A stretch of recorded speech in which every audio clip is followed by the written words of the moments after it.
welcome everybody. Thank you for joining us today. I'd like to introduce Lauga Sokol-Hessner, our speaker today. Lauga is the Associate Director for the Collaborative for Accountability and Improvement. He's also a hospitalist, Clinical Associate Professor of Medicine at the University of Washington, QI Mentor at the UW Medicine Center for Scholarship in Patient Care Quality and Safety, speaker and consultant for the Institute for Healthcare Improvement, and a guest speaker for the Harvard Medical School Masters in Healthcare Quality and Safety. He has experience in operational quality and safety, developing leaders in quality and safety, teaching communication skills, coaching healthcare organizations to implement highly reliable CRPs, and he champions patient and family engagement, ethics, humanism, equity, and respect in healthcare. So Lauga, I'll turn it to you. Great, thanks so much, Paulina, and hi to everybody.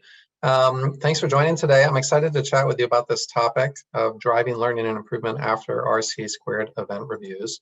So a couple quick disclosures and housekeeping. I don't have any relevant disclosures. The opinions shared here are my own.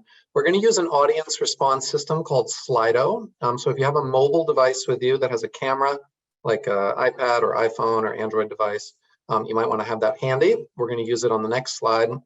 I'll describe how to use it. It's pretty straightforward. It does have a question and answer function, but don't use that. Please do use the Zoom webinar function to put in any questions or reflections or thoughts you might have, and we'll try to attend to those. Paulina and Karen can interrupt me and help me keep me on track there, please. And we have a few learning objectives there. We're going to talk about the post-event review RCA² process, what that means, and what some of its challenges are. And then we're really going to focus on shifting the way we think about that part of RCA². Two frame shifts, really, how we present event review findings in aggregate as opposed to one-offs, and also the ways in which we report on corrective actions and how effectively we're implementing them. So we'll talk about how to operationalize those frame shifts and then propose some next steps and hopefully leave some time for questions. So let's dive right in. I'd love to get a sense of who's here today.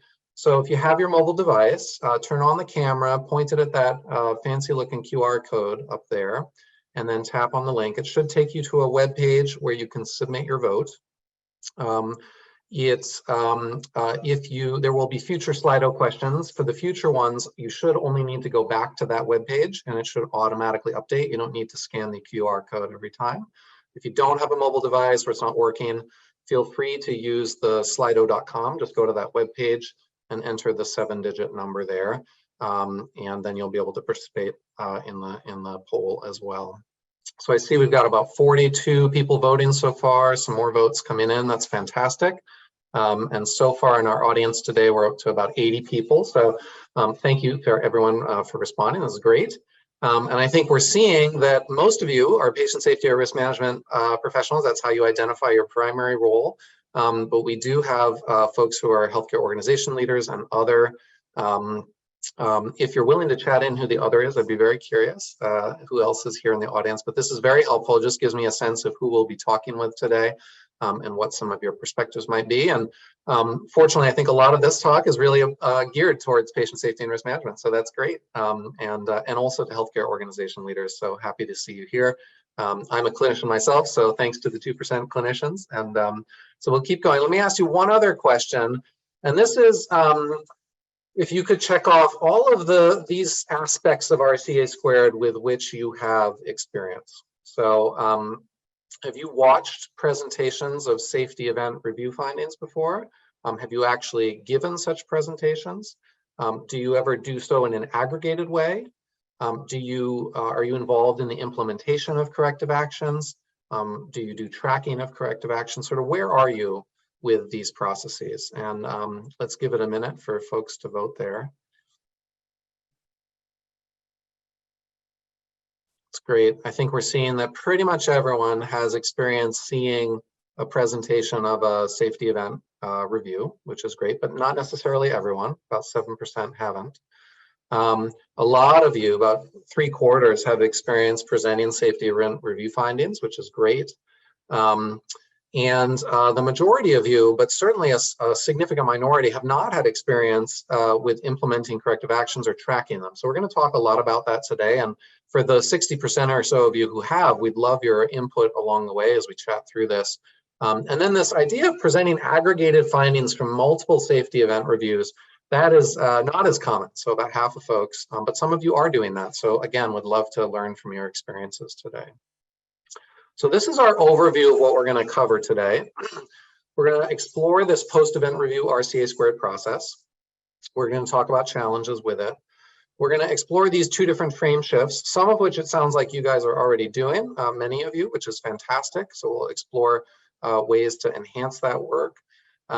We'll talk about how to build out your processes to support those new perspectives and frame shifts, and then give you some examples and a little bit of summary and next steps. So let's dive right in. The RCA² process, so root, cause, analysis, and action, that's the two A's, the squared part, is something we've talked about a lot. Those of you that were at the last webinar where I spoke, we talked a lot about the cause mapping part of this. The general process, as we're all familiar with, is that events occur and are reported. A subset of those undergo a deep review and analysis. We then share those findings and talk about them. Ideally, we're identifying opportunities for improvement, we're designing solutions, testing them, and then implementing those changes. And the point of this whole process, really the reason we do all that work, because it is a lot of work, is that we want to reduce the risk of future events, right? The idea is that it feeds back and it makes those events less likely to occur in the future because we adequately addressed the underlying contributing factors. That's the whole point of RCA². And that was why it evolved from RCA to RCA², is because we weren't doing enough of the action part of the second part of this process that I've shown you here. The RCA² process, the tool, there's a link there if you're interested. If you're not familiar with it, I think most of you probably are. If not, I encourage you to have a look at that. So if you think about this process now, I want to ask you another Slido question. And that is, when you think of the organization you know best, probably the one that you work at, since most of you are patient safety professionals, which parts of RCA², with which parts does that organization struggle the most? I know how I would answer this for the organization I used to work at, but I'm curious what you guys think. Is it identifying events? Is it reviewing and analyzing them quickly and thoroughly? Is it coming up with strong corrective actions, or is it actually implementing those corrective actions in a timely fashion? Where is it that your organization struggles the most? And I think what we're seeing, 35 of you voted.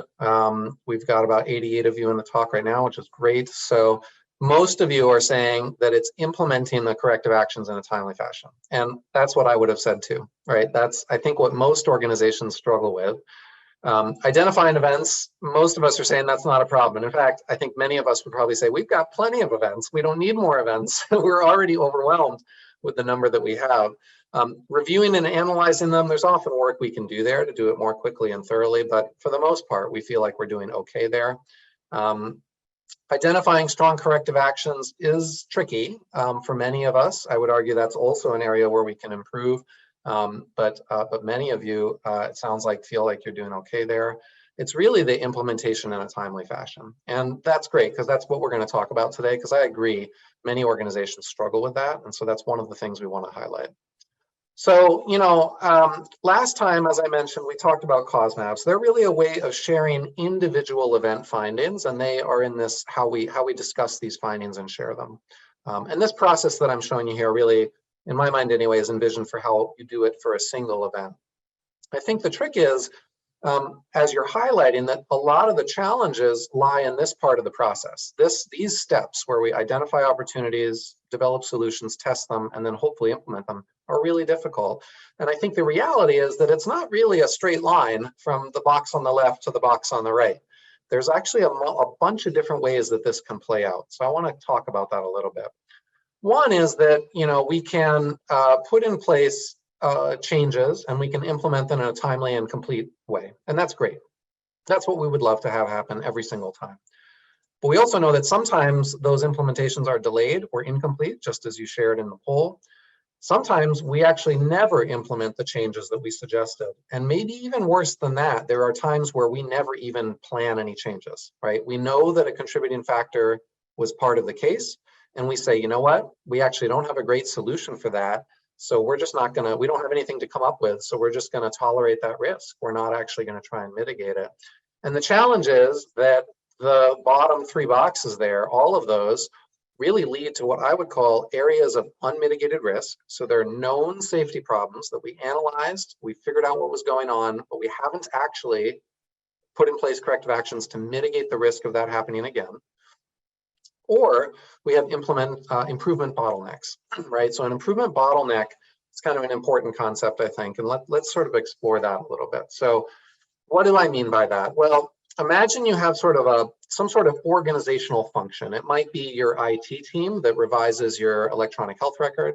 It might be the way that you develop policies or improve processes. It might be your data analysis team, whatever it is. All of our organizations have these different functions.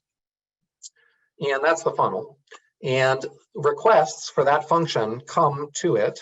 You might say, oh, we've got to change this part of the EHR. We want to enhance that. We've got to develop this policy. We need these analyses done to figure out what's next. And those might be described as corrective actions, right? As part of your corrective action plan, you're going to say, we need to do these things.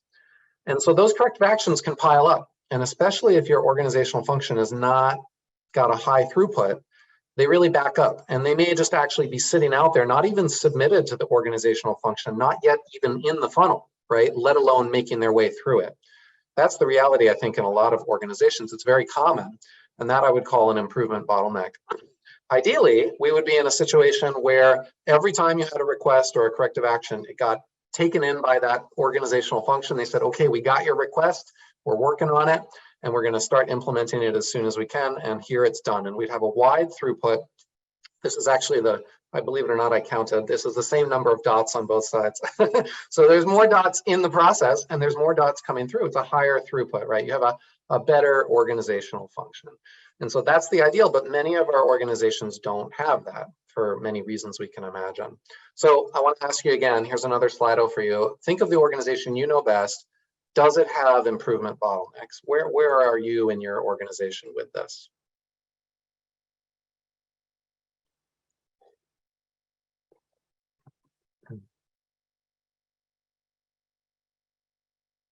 Yeah, and I think, unfortunately, we're all in the same boat here, right? I think what we're seeing is everyone saying, yeah, we got tons of these, not just some, but actually a lot. And that's really, in the safety world, as safety professionals, I think this is one of our biggest challenges, right? And so this is where we come in, and we sort of recognize there are many reasons that we're not able to improve things the way we want to, and that it's not an us problem in patient safety, it's a we problem as an organization. Whether it's limited resources, constraints in the system, politics, people that want to keep the status quo, whether it's one part of the organization that's doing really well with improvements, but nobody else is learning from that, and so we're reinventing the wheel every time, and therefore introducing inefficiency. If it's that we just don't have enough innovation, you know, for example, falls, right? Falls are incredibly hard to prevent. Falls with injury happen all the time, despite us trying to do lots of things. We need more innovation. We need better, newer ways to help prevent that, predict that, so forth. Is it that you need to have disruptive change in your system because it's so broken, it just needs to be taken apart and rebuilt? That's really hard. Is it that it's not clear who's accountable for change, right? Is it patient safety is responsible, or an operational leader, or multiple service line leaders? Who's responsible for that? Where are the problems in the organization? And priorities, right? I think priorities is commonly the identified issue. We say, oh, we have too many things to fix. We don't have enough resources. We're not prioritizing very well. We're going to talk about prioritization a little bit, because I think what I'm getting at today is really about helping your organization better prioritize and highlighting the risks of not implementing corrective actions in response to safety events. But I suspect many of you would say yes to all of these challenges in one form or another.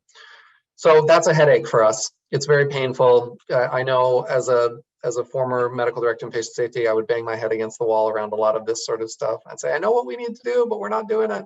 But I also think today this is really our opportunity, and it's the key to unlock a more constructive conversation in your organizations. And so that's what we're going to explore, is how do we take that frustration and energy that we all have around this and actually put it into something that helps our organization out. So This process we've talked about, and it happens for every significant event in your organizations. I don't know how big they are, but I'm guessing that you have at least dozens, if not maybe 100 of these a year, where you are doing a deep dive RCA squared and you're presenting it at senior meetings in the organization. And so I want us to think about this not just happening the one time, but really happening many, many times. And in this example, maybe 20 times, whatever it is, happening a lot. And I want us to take that step back and start to look at this forest instead of the individual trees and just ask ourselves a few questions. What are we learning overall from doing all this work? Like, how's that going? Is it working? What's it like to do this 100 times? How well are we actually implementing those changes that we've proposed? How do we know how well we're actually implementing those changes? Are we tracking that? And where are our areas of unmitigated risk and why are they unmitigated? What exactly is causing those improvement bottlenecks and other problems? Do we have awareness around that? And then along with that, that's about the process. I want to think a little bit about the organization and the people in the organization. So who in the organization is seeing that information about how successful we're implementing, where the unmitigated risk is, and how, if they had access to that information, how might that shape their perspective, their knowledge, and their choices around resourcing and priorities? And are there existing organizational processes into which this information should flow? That's what we're going to be talking about as we move forward. So these may be things you want to think about in your organization if you haven't already. So that's our beginning. We're going to talk now about these frame shifts. And when I talk about frame shift, I'll explain what I mean. But really, it's thinking instead of individual event level, it's thinking more broadly. It's not wrong to think about individual events. We've got to do that. We still need to do that work. But it's adding to that. And it's saying, what else can we learn when we look across events, not just at one at a time? So we're going to talk about two different frame shifts. One is from looking at individual events and what we find in those to looking more broadly at what I call thematic areas of risk.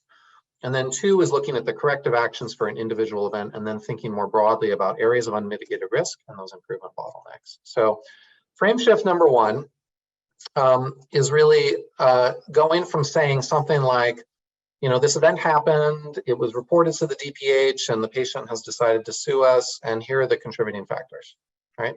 X, Y, and Z. Whereas if we use the shift and go to thematic areas of risk, we can have a different kind of conversation.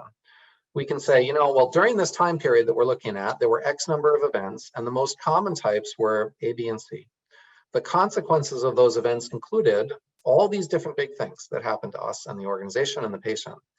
And the most prevalent contributing factors were X, Y, and Z, and most of these involved areas of risk, but here's some new risks that we didn't know about, and so forth. Suddenly, it's starting to feel a little bit different, and it's a bigger message. And I think this is really, this type of conversation, it can be quite compelling, I think, for an organization. It's a lot more comprehensive. It's harder to say, oh, well, that was just one really bad event. You know, that just happens every now and then. When instead you can say, well, this kind of event happens 10 times a year and it's happened that way for the last 5 years. That's a very different conversation than the one bad thing happened.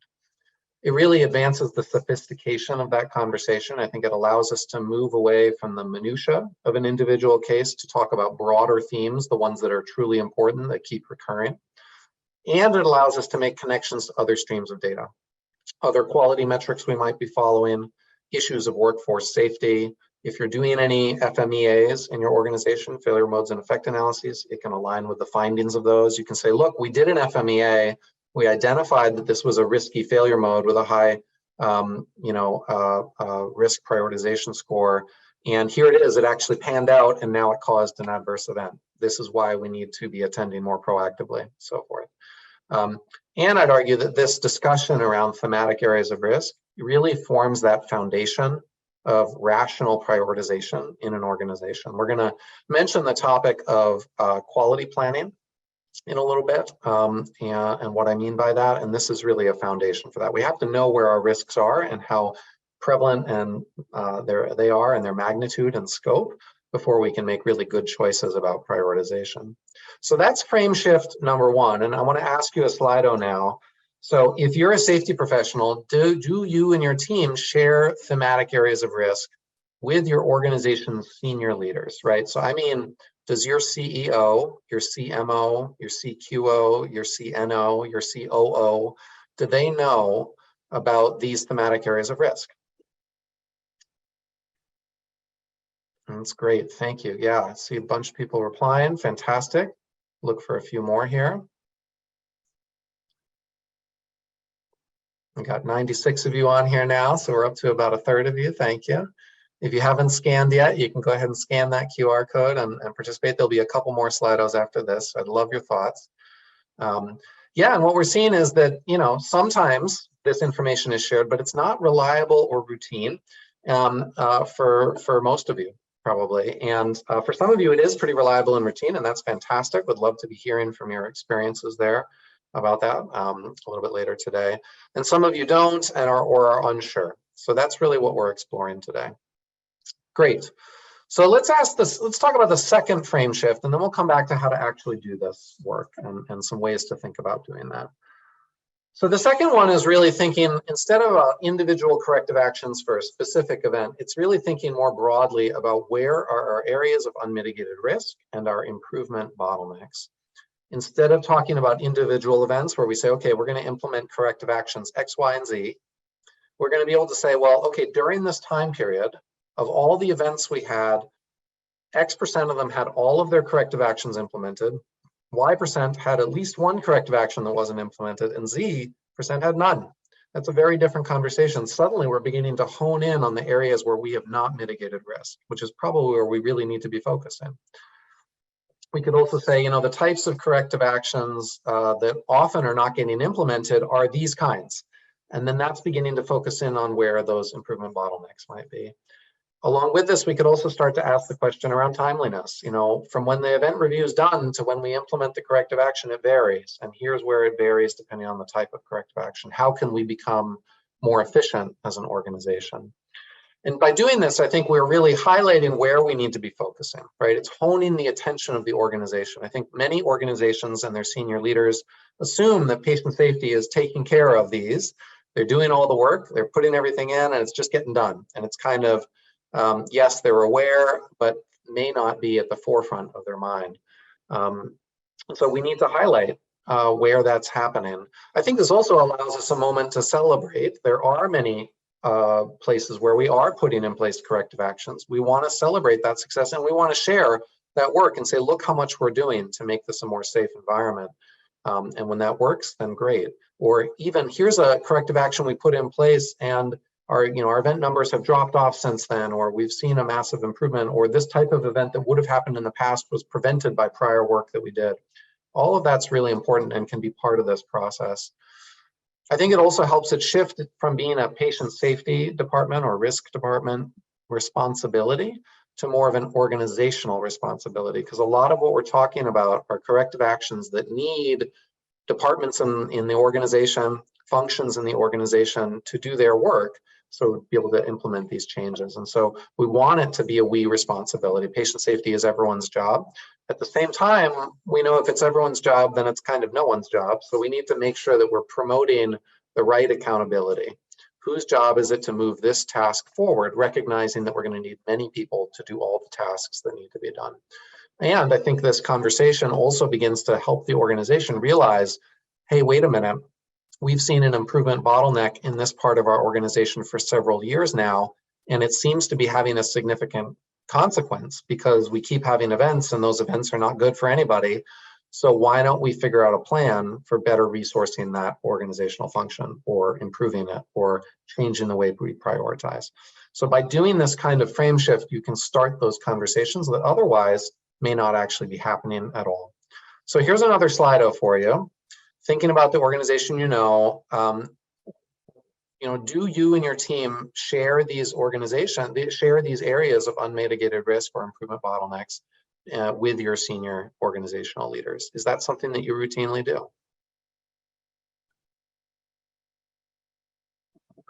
So I think what we may see out here is a similar pattern to the last one, right? So we do it sometimes, but maybe not as reliably or routinely as we'd like. Some of you do it reliably and routinely. That's fantastic. Although I noticed that that's a lower percentage than for the last one, where we're talking about thematic areas of risk, right? So talking about thematic areas of risk may be something that we're doing a little bit more commonly, But this idea of actually tracking it fully to completion, saying, did we really close that RCA squared loop or not? That's a harder conversation. It may not be something that we're doing. It also may be tricky because we're highlighting parts of our own organizations that may not be working as well as we'd like. And so how do we do that in a respectful and constructive manner? Can be a tricky thing.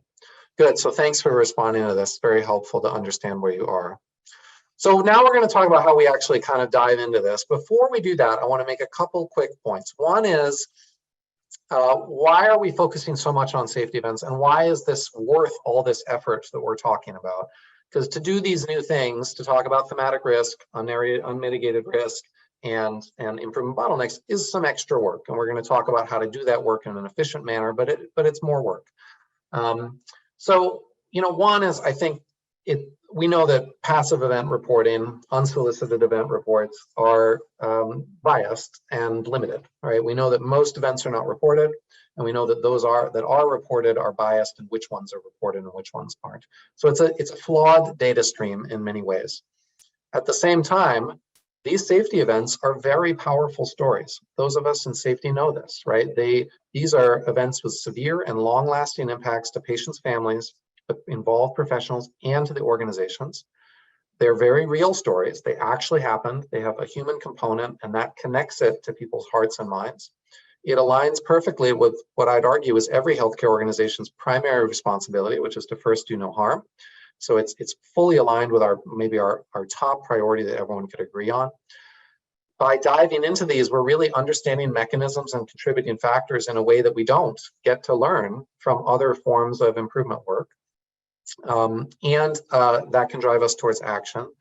And because these events are all undergoing a detailed analysis, they're seen and known by a lot of people in an organization, right? So if a really bad safety event that involves multiple departments, let's say the emergency department, surgery, and the ICU happens, somebody or multiple people from every department are going to be reviewing that event. It's going to be discussed at a lot of different meetings. Suddenly, you've got 100 people in the organization that know this case in and out because they were part of that, either part of the event or part of the analysis, part of the presentation, or at one of those meetings. That story is a really powerful story, right? It's one that can shape the people that were involved, the processes, systems, and culture of that organization for many years to come.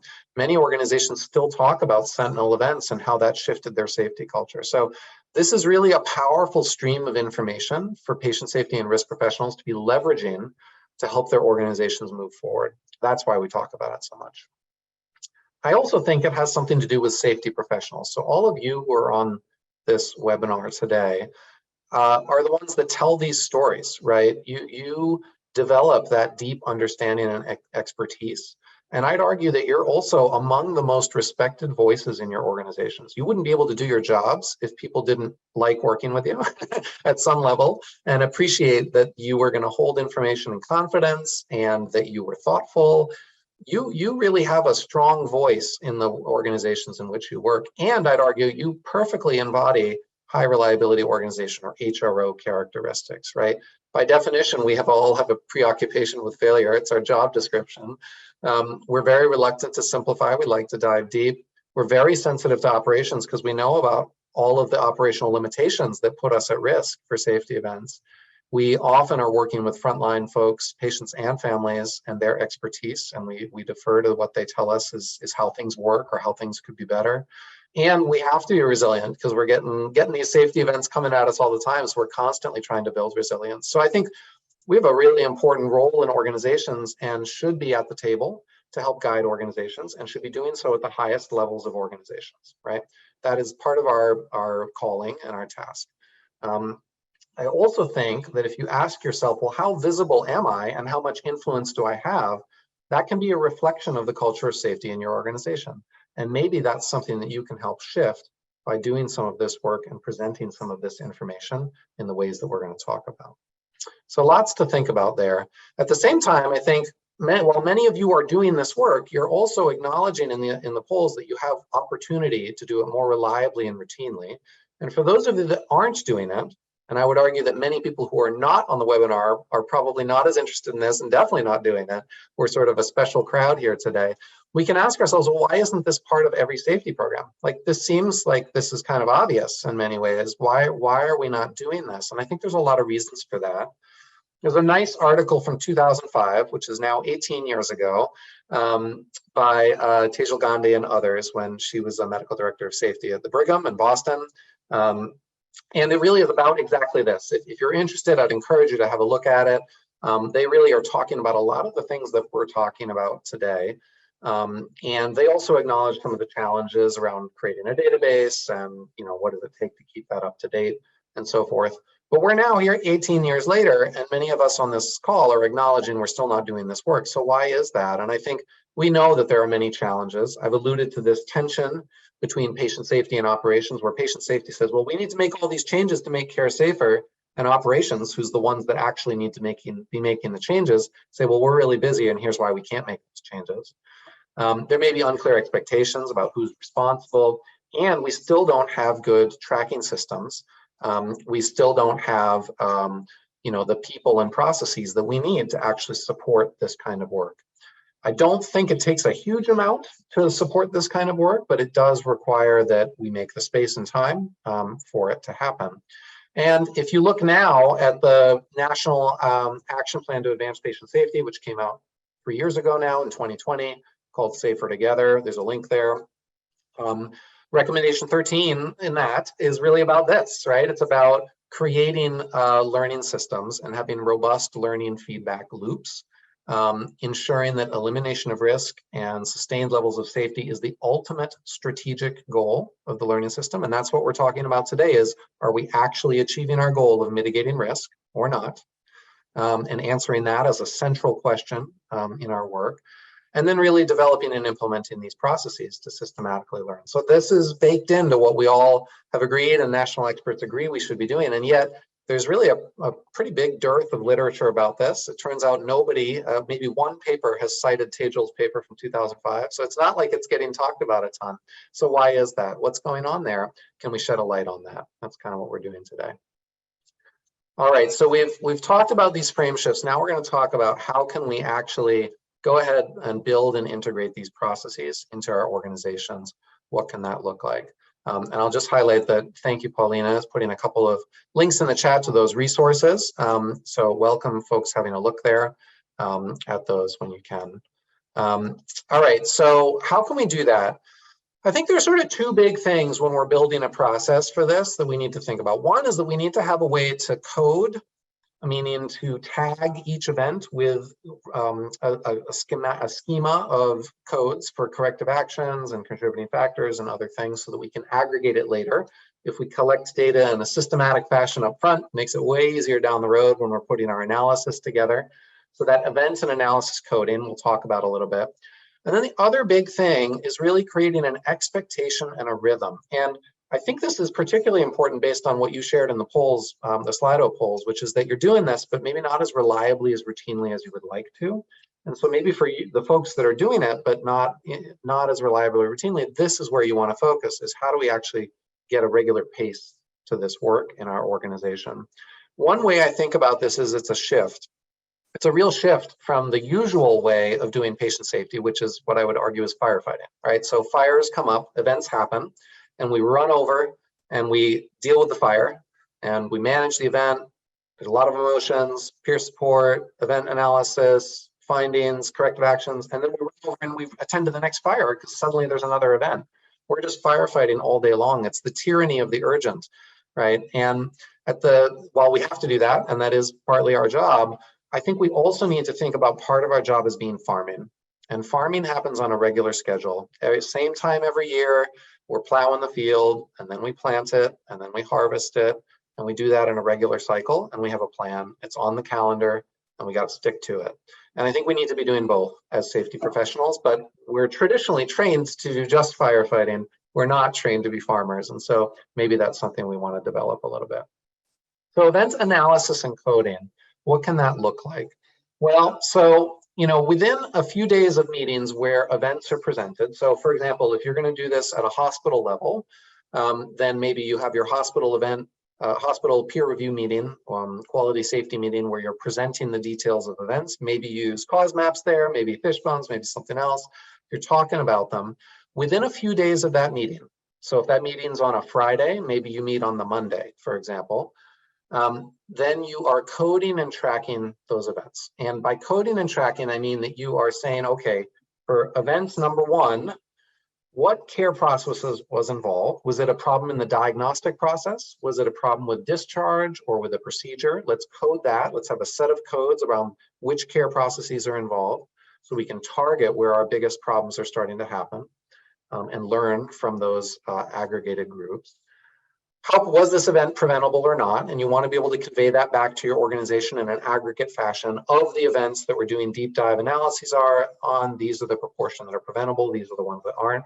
I'll also note that if you're doing a CRP process or if you have a harm response program, this issue of preventability is something you're going to be figuring out anyway to be able to manage that process. So why not track it here? And then contributing factors, which I think is one of the most important things to be coding and tracking. And I'll talk about what I mean by contributing factors and how to sort of strategize around that. There are some lists of contributing factors you can use, like there was a problem with a process, or it was a technical issue, or it was an EHR issue, or it's a policy problem, or whatever it might be. But you want to have a set list of things that you can apply to each of the findings in that case. Was there distraction? Was fatigue a factor? Whatever those things might be. It should involve human factors, and it should be something you think about a lot. That's really the underlying causes of events. And that's really important information to be conveying to your organization. You want your organizational leaders to have situational awareness about what's truly driving the safety events and what the biggest contributors to safety events are. That's one of the most important things they need to know as they're making prioritization decisions. You also want to be tracking your corrective actions. This is really about, are we closing the loop?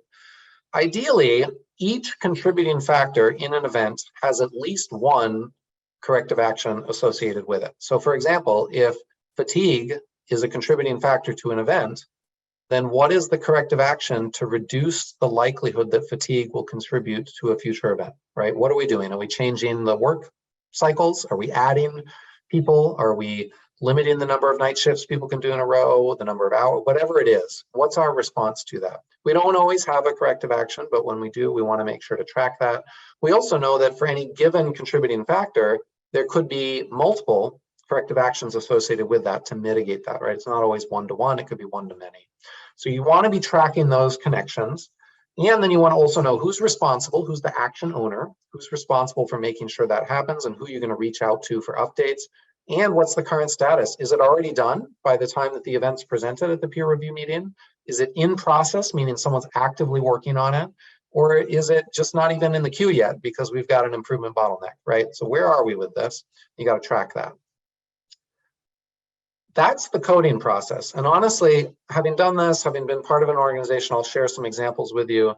It took us probably about 30 minutes every 2 weeks to do that for the events that we discussed. Partly because the more that you do this, the more that some of this work gets shifted upstream, so that as you're preparing to present an event, you're already thinking about, how am I going to code these contributing factors? Am I making sure that corrective actions are matching to contributing factors, et cetera? This work actually strengthens your event analysis work by shifting you to think about this all the way through the process. So I think that's a side benefit, but it doesn't necessarily have to take a huge amount of time to do this, especially the more practiced you get. And if you do it with a small team of people, they get really good at thinking about all this stuff. After that, coding at intervals, there's also an upkeep process, right? Because we know that many of those corrective actions right after an event's presented won't be done yet. And so at some point, somebody needs to reach back to those corrective action owners and say, hey, how are things going? What's it look like? Is it done? And then update the database along the way. And so that's some emails, phone calls, meetings, whatever it might be. A project manager to help manage that, along with other tasks, can be really, really helpful. And it's how I think many organizations end up doing it. So that's the event analysis and coding. The other piece is really this idea of creating an expectation and a rhythm. And I think that needs to begin by asking yourself, how does safety information flow to your organization, right? So every organization has a QAPI plan, a Quality Assurance Performance Improvement Plan. We're required to, CMS needs it. Other entities need it as well. So what does that look like? What are the meetings and forums? Who's at those meetings and forums? That's a really key thing. Who actually shows up and participates? And then ask yourself, which key organizational leaders are not regularly learning from safety events? And the ones who are at these meetings, are they really getting the message that you want to be conveying? And how can we enhance that number of people and the scope and depth of what they're learning? You know, a lot of key organizational leaders are not at peer review meetings because they are peer reviewed, right? So a CEO is often not hearing the specifics around who was involved in which event and what sort of outcome is coming from that. They are going to hear things at a higher level. And so you can do that with these thematic analyses because none of it's specifically identifiable. You want to ask, how are they getting this information? And as part of that, I think you want to understand what the existing quality planning process is. That term quality planning refers to something from whole system quality, which is something IHI talks about. It's this idea of sort of being very mindful and purposeful as an organization as you are developing your priorities. How do you figure out your strategy, your goals, your measures? That's the quality planning process. And ideally, your organization has a process for that. I'm going to ask you in a moment whether you do or don't, because I think many organizations don't have this to the degree that they would like to. Once you have that process, you want to get on that agenda. How do you get on that agenda? How do you make sure that you set a pace so that you're showing up every quarter or twice a year or once a year, whatever it is? My experience was we would go every quarter. One quarter, we'd talk about thematic areas of risk. The next quarter, we'd talk about unmitigated risk and improvement bottlenecks, and we just flop back and forth every 3 months. And that was a regular pace. We were expected there. We had a standing spot on the agenda. And it was a quality safety oversight committee. So it included a lot of people, including those who were not at the peer review meetings, who were getting a really broad audience, for example.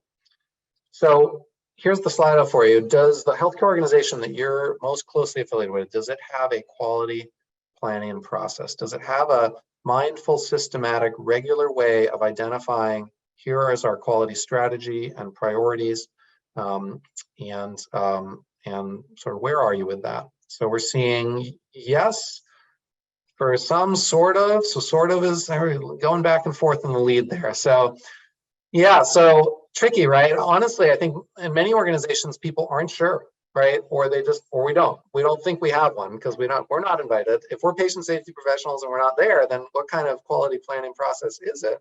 What exactly is happening? What's getting discussed if we're not at the table? And I think that's a really important question to be asking. You may also, your organization may have some sort of enterprise risk management or ERM process where it considers not just patient safety risks, but all of the risks that the organization faces, like competition and financial risk and other market forces, whatever it might be. And you might want to ask yourself, is patient safety part of that enterprise risk management? As they think about all the threats that face the organization, are they thinking about the patient safety threats that face the organization? So lots of questions to be asking ourselves as we go through this.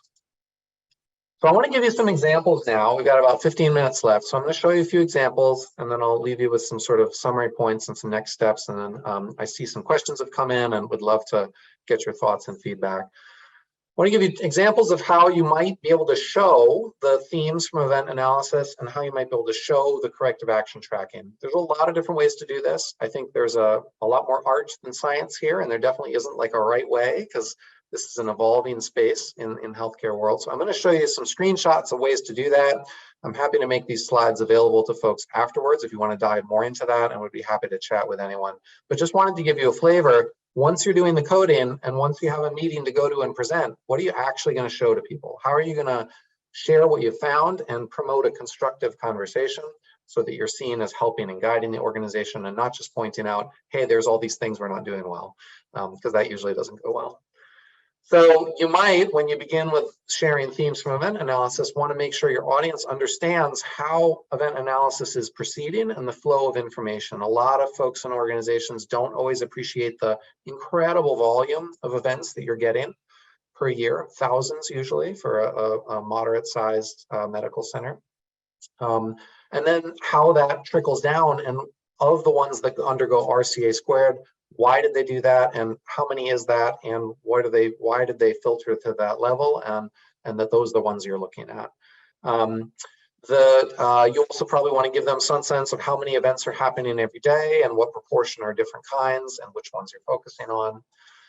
You probably want to make sure you emphasize the impacts that those events are happening. I think this is one of the most powerful things. It's really the sort of the so what, right? It's the, why are we talking about these events? Well, we're talking about them because they have significant impact to patients and to the organization, right? These are patients who die or have, these are just examples, right? Who require an unplanned procedure, have to stay in the hospital longer.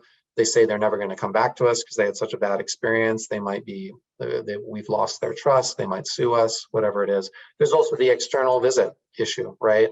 If this gets reported to a Department of Health or to CMS or the Joint Commission, they can come on site and they can hold your, have a condition level finding, and that's a big deal for the organization, right? So these events really matter to a lot of the stakeholders in the room.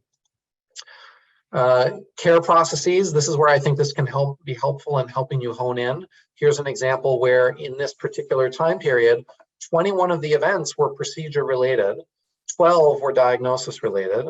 None of that's probably surprising to you, to those of you involved in patient safety. There's a lot of procedure-related events, but really the minority of them are preventable. Most of them are known unfortunate complications of procedures, but we review them anyway.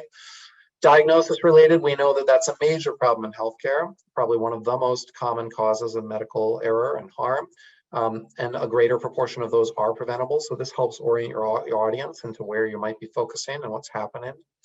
Contributing factors, there can be many different kinds. I've given a few examples here. You might say, well, we had a problem with our process. Our process is insufficient or problematic. That was the issue. Or we actually don't even have a process. There was a lack of standard process. We've got to create one.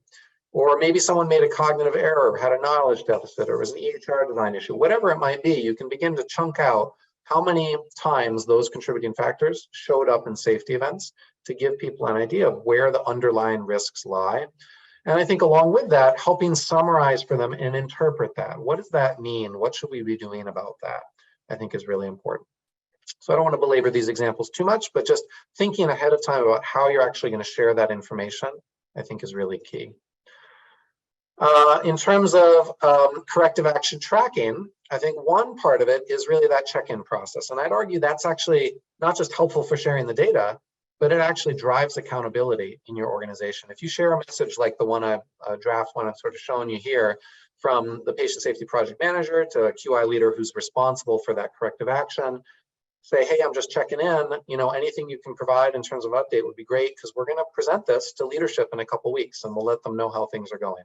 Just creating that expectation, not a threat, but just a, hey, we're shining a light on this because it's important to us as an organization. How can we help you move this forward? Would it be helpful to discuss, to chat?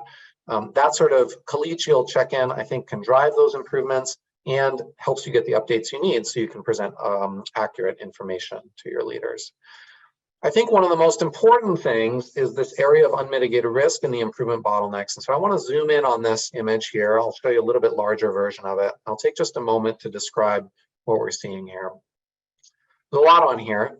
On the left-hand side, we've got contributing factors, and some of these I showed before in the example, problems with processes, cognitive errors, knowledge deficits, et cetera. You can see the number of safety events in this example that those contributing factors were part of, and the number of times that they showed up, because, right, there might be more than one cognitive error that occurred in a given event, right? So you're going to have multiple contributing factors for any given event.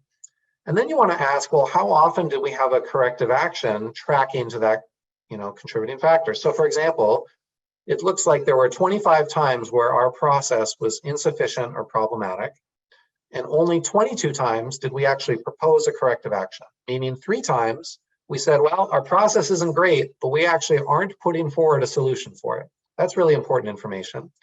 And then as you can see on the right there, we've got a status bar. And the status bar essentially is saying something like, okay, well, of those 22, of those 25 things, we've implemented and finished a whole bunch of them. Those are the ones in green. There's a bunch that are in process. Those are in yellow. And then there's some we haven't finished and some where we never proposed a corrective action, and those are in red. And so now visually, we can get a sense of, are we green, yellow, orange, or red? Where's our problem, right? Like, we want to see greens everywhere. Where are the areas where a high proportion are red? And if you go down with your eyes, you know, there's red in a lot of places, but when you stop at EHR design, you can see there, well, okay, it's not as common a factor as the process issues, but actually most of them are red. What's going on there? That's an improvement bottleneck. We have a lot of things we want to be changing, but we're not actually putting changes in place. And sometimes we've got a known problem with the EHR and we're not even proposing a corrective action. What's going on there? Why might that be the case? Let's talk about that as an organization. Do we need to enhance our EHR design capacity and capability? So anyway, there's a lot on here. I don't want to spend too long on it. Happy to chat more about it if there are questions, but finding some way to orient your audience to visually convey where your risks are, where your bottlenecks are, I think is really important, and I encourage you to explore that. Lastly, I think you also want to, similar to the thematic areas of risk, you want to highlight for the audience your interpretation and your recommendations about potential next steps. You want to make sure that they understand not just where the problems are, but how you're suggesting we could move forward in a constructive way, what they might want to do with that information. So that's a lot. We've kind of covered a whirlwind through ways you might think about this. I'll leave you with a few summary points and some suggestions about next steps, and then I see some chat and questions, and would love to open it up for that. I think fundamentally, we're talking about moving from reactive to proactive safety, right? So our challenge now is we're doing whack-a-mole, right? The old carnival game where a mole comes up, you whack it, and then another one comes up and you whack it. That's safety, right? An event happens, we deal with it, and then we run to the next one. That's not great. That's firefighting, it's reactive, it's in response to external mandates, and it ties up our resources. We want to do that when we have to, but we want to also move into a more proactive space where we are focused on enhancing collaboration, optimizing what we're sharing and presenting, promoting these constructive conversations, talking about contributing factors and action plans a lot more than we may usually be doing, and then aggregating and learning. And ultimately, our point in doing this is to generate more comprehensive risk awareness, connect safety with other organizational priorities so that it gets resourced better and prioritized higher, help your leaders make more informed choices. If they don't know these pieces of information, how can they make better choices with regards to them, right? And how are we doing in terms of better mitigating risk? So if you're thinking about this in an organization, maybe you just want to chat with a colleague about it, another safety professional. What do you think about these ideas? You know, could we move these forward in our organization? What might make sense? Maybe ask yourselves what your organization's safety professionals, what you know that your organization doesn't know, and make sure that you're finding a way to convey that message to them. Ask yourself how your organization's senior leaders are incorporating patient safety into their quality planning process. Do they have a quality planning process? And if so, how does patient safety dock into that? And can you be part of that? And then maybe just start coding events and see what happens, right? You can start coding and learning and then figure out how to share later on. So maybe just start somewhere. So those are some ideas. I'll leave you with those. I would welcome your questions and feedback, and thank you all for your attention today. And Paulina, do you want to, or Karen, do you guys want to guide us here? Thank you, Lauga. That was really great. I think most of the Q&A has just been chatting about how things are working at different organizations. Here we've got a question from Pat McCotter. Any examples of effective aggregate health system board patient safety reports that focus on the financial cost of events or claims?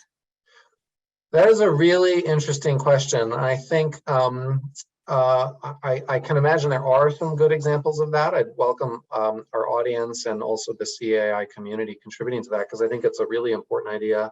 Oftentimes, I think that comes through in the malpractice premium conversations and the risk adjustments over time, looking at that cost over time. But I think that misses a lot of the other costs, and more hidden costs, more indirect costs that can happen when you lose referrals, when you lose patients, when it contributes to burnout of staff. So whether we're doing a complete cost accounting, I don't know. And I'm sure that there's some opportunity to optimize that, but really great question. Great. There's another question. Do you have any advice about dealing with staffing issues as an improvement bottleneck?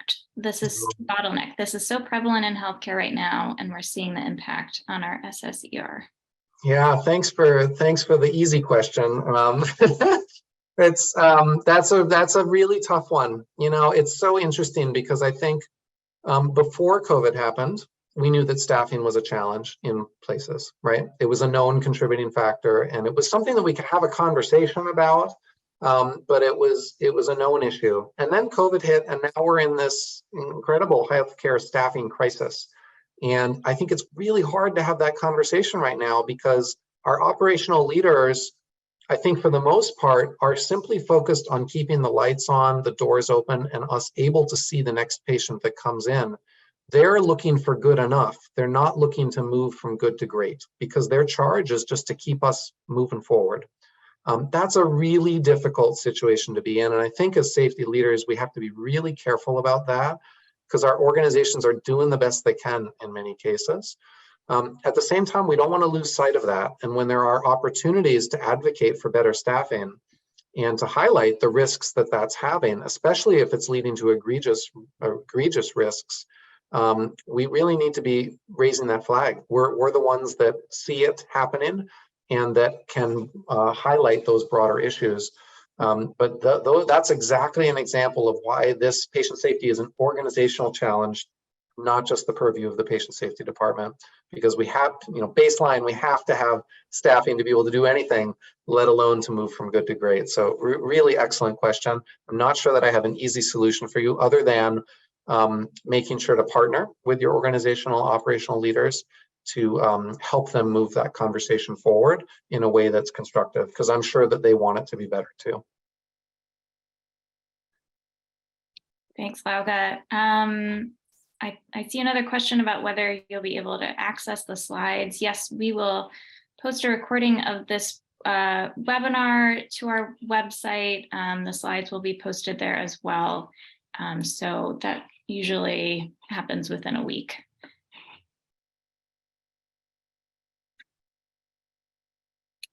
Okay, last call for questions. Well, thank you again, Lauga. This was a wonderful presentation. I saw a lot of chats about how much people appreciated this. So thank you. Thanks everybody for joining. And stay tuned via our newsletter and website for upcoming webinars. Thanks everyone. Everybody.